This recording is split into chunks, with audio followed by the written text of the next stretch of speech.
about 30 days, but as far as you're concerned, football season starting right now with the 7-on-7s. Yeah, no doubt about it. We got a pretty good league here with some competitive teams and a good group of coaches, so it's been a pretty productive 4 weeks.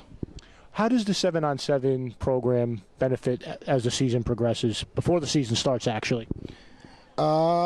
Well, I mean, just a lot of basic principles, coverage in the passing game.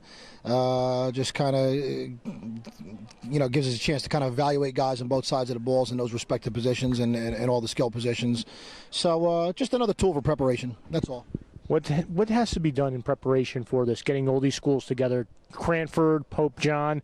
How do you coordinate all this? Is this done during the fall? Is it done during the spring? That's actually a real good question, because it actually the preparation for the league actually starts back in March. And I got to tell you, I give a lot of credit to all the teams in the league, because they're all equally as committed to making the league work. The fact that they're very proactive in their communication, they're very timely in their communication, timely with their paperwork. They show up here to meetings in February and March to talk about suggestions for the league and things of that nature. So it's it works because of the people we have working with us in the league and the teams we have here. Before you know it, that big Super Essex Conference season is going to be underway.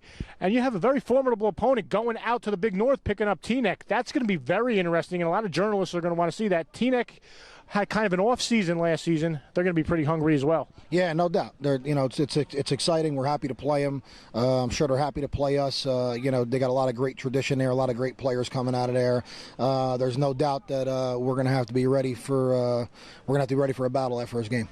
How do you see the Super Essex Conference season going so far? I mean, I think we know who the cream of the crop is and the favorite. The Montclair Mounties, they got something to prove.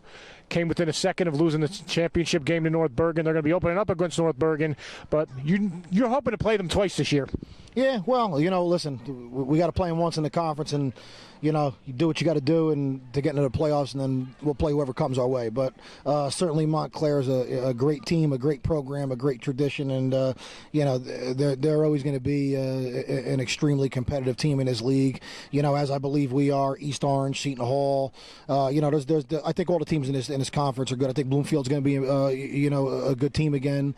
I don't think there's really a lax week in this conference. Now, last year, you finished very strong, got into the playoffs, started off a little sluggish. What are you going to have to do to prevent that going into the 2012 season? I kind of feel like we've taken those preventative measures now. Obviously, we're going to see how well they've taken into effect once we get pads on and get into camp.